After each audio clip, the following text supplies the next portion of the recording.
Hai semuanya, kenalin, aku Sisi. Kali ini aku mau sharing nih tentang obat inhibitor dipeptidyl peptidase 4 atau DPP4. Sebelum lanjut ke penjelasannya, Sisi mau nanya nih, kalian udah tahu belum apa sih itu obat DPP4? Kalian belum tahu? Oke deh, Sisi jelasin. Yuk simak penjelasannya. Inhibitor dipeptidyl peptidase 4 atau DPP4 adalah sekelompok obat antihiperglikemik yang digunakan untuk menangani diabetes mellitus tipe 2 yang merupakan faktor risiko signifikan untuk penyakit koroner, gagal jantung, stroke, dan banyak kondisi kardiovaskular lainnya. Inhibitor DPP4 atau gliptin adalah obat antidiabetik oral golongan baru yang tampaknya merupakan obat yang aman tanpa efek samping yang parah. Umumnya gangguan GI, infeksi, dan penyakit radang usus. Mereka meningkatkan massa dan fungsi sel beta pankreas dan sensitivitas insulin di hati, otot, dan jaringan adiposa.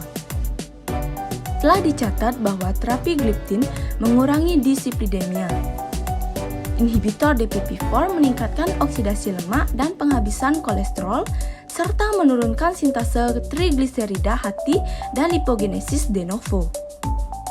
Mereka menunda waktu pengosongan lambung dan menyebabkan rasa kenyang. Selain itu, terapi gliptin memiliki efek antiinflamasi dan anti-aterogenik, serta meningkatkan fungsi endotel dan mengurangi kekakuan pembuluh darah. Farmakokinetik inhibitor DPP4 berbeda satu sama lain berdasarkan sifat farmakokinetiknya. Berdasarkan waktu paruh dan disosiasi enzim DPP4, obat ini diresepkan 2 kali sehari, sekali sehari, atau seminggu sekali. Alogliptin, evogliptin, gemigliptin, linagliptin, omarigliptin, sitagliptin, tenegliptin, dan trelagliptin memiliki waktu paruh yang panjang dengan dosis sekali sehari. Sedangkan omarigliptin dan trelagliptin diberikan seminggu sekali. Meskipun anagliptin, vildagliptin, dan sakagliptin memiliki waktu paruh yang lebih pendek, mereka tetap terikat pada enzim DPP4 lebih lama dari yang diperkirakan oleh waktu paruhnya dan berdisosiasi secara perlahan. Pemberian 2 kali sehari sudah cukup untuk anagliptin, vildagliptin, dan sakagliptin. Bahkan dapat digunakan sekali sehari. Sedangkan evogliptin biasanya diresepkan sebagai dosis harian. Farmakodinamik dan sifat terapeutik inhibitor DPP4 adalah agen antidiabetes berbasis incretin. Inhibitor DPP4 meningkatkan konsentrasi GLP-1 dan GIP dengan menghambat aktivitas enzim DPP4 yang pada gilirannya meningkatkan sekresi insulin dari sel beta dan menurunkan glukosa darah. Lebih lanjut, inhibitor DPP4 memperlambat perkembangan T2DM dengan menjaga fungsi sel beta pankreas. Dibandingkan dengan agonis reseptor GLP-1, kelompok agen antidiabetes berbasis incretin lainnya, penghambat DPP4 dikaitkan dengan kepatuhan pasien yang baik karena pemberian oral dan risiko efek samping yang rendah. Karena efek insulinotropik dan penurunan glukosa GIP tidak ada pada T2DM, disimpulkan bahwa efek antihiperglikemik dari inhibitor DPP4 dimediasi oleh peningkatan konsentrasi GLP-1. Inhibitor DPP4 dapat menimbulkan efek pada diabetes tipe 1 atau T1D. Diabetes mellitus tipe 2 merupakan penyakit hiperglikemi akibat insensitivitas sel terhadap insulin. Kadar insulin mungkin sedikit menurun atau berada dalam rentang normal. Karena insulin tetap dihasilkan oleh sel-sel beta pankreas, maka diabetes mellitus tipe 2 dianggap sebagai non-insulin dependent. Diabetes mellitus tipe 2 bukan disebabkan oleh kurangnya sekresi insulin, namun karena sel-sel sasaran insulin gagal atau tidak mampu merespon insulin secara normal. Keadaan ini lazim disebut sebagai resistensi insulin. 1,8 resistensi insulin banyak terjadi akibat dari obesitas dan kurangnya aktivitas fisik serta penuaan. Pada penderita diabetes mellitus tipe 2, dapat juga terjadi produksi glukosa hepatik yang berlebihan, namun tidak terjadi pengerusakan sel-sel beta Langerhans secara autoimun, seperti diabetes mellitus tipe 2. Defisiensi fungsi insulin pada penderita diabetes mellitus tipe 2 hanya bersifat relatif dan tidak absolut. Pada awal perkembangan diabetes mellitus tipe 2, sel beta menunjukkan gangguan pada sekresi insulin fase pertama. Artinya, sekresi insulin gagal mengkompensasi resistensi insulin. Apabila tidak ditangani dengan baik, pada perkembangan selanjutnya akan terjadi kerusakan sel-sel beta pankreas. Kerusakan sel-sel beta pankreas akan terjadi secara progresif, seringkali akan menyebabkan defisiensi insulin, sehingga akhirnya penderita memerlukan insulin eksogen.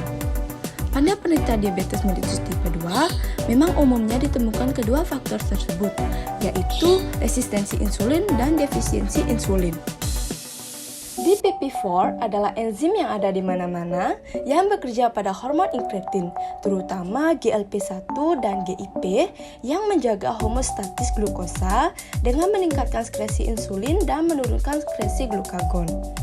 GLP-1 adalah hormon yang diskresi oleh sel enteroendokrin L yang menurunkan glukosa darah dengan merangsang sekresi insulin, menurunkan konsentrasi glukagon, dan mencegah pengosongan lambung. Waktu paruhnya kira-kira kurang dari 2 menit. GIP adalah hormon yang diskresikan di lambung dan usus kecil proksimal oleh sel K neuroendokrin. Waktu paruhnya kira-kira 7 menit pada individu sehat dan 5 menit pada individu diabetes tipe 2. Inkretin ini dilepaskan dalam beberapa menit setelah asupan makanan dan DPP-4 segera mendegradasi hormon-hormon ini karena waktu paruhnya yang pendek. Dengan menghambat enzim DPP-4, inhibitor DPP-4 meningkatkan kadar GLP-1 dan GIP yang pada gilirannya meningkatkan sekresi insulin sel beta di pankreas sehingga mengurangi hiperglikemia postprandial dan puasa. Adapun beberapa contoh sediaan obat DPP-4 yang beredar di pasaran seperti alogliptin, linagliptin, dan sitagliptin. DPP-4 inhibitor memiliki risiko minimal untuk terjadinya hipoglikemia. Selain itu, memiliki kelebihan untuk tidak mengubah berat badan dan mampu mengurangi hemoglobin glikasi atau HbA1c sebesar 1,2% sebagai monoterapi dan dapat ditoleransi dengan baik karena rendahnya efek samping yang mungkin terjadi. Terapi kombinasi metformin dengan DPP-4 inhibitor lebih baik dibandingkan dengan monoterapi metformin untuk menurunkan kadar HbA1c, berat badan, dan tekanan darah. Selain diberikan untuk pasien yang memiliki komorbid penyakit jantung, DPP-4 inhibitor juga dapat diberikan kepada pasien dengan penyakit ginjal kronis, sedang, atau berat. Akan tetapi, dosis yang diberikan sesuai dengan pengurangan GFR. Pada suatu uji praklinis menunjukkan bahwa DPP-4 inhibitor dapat mengurangi onset dan perkembangan mikroalbuminuria, di mana itu adalah suatu tanda awal kerusakan ginjal. Nah, setelah Sisi jelasin, kalian sudah tahu kan tentang obat DPP-4?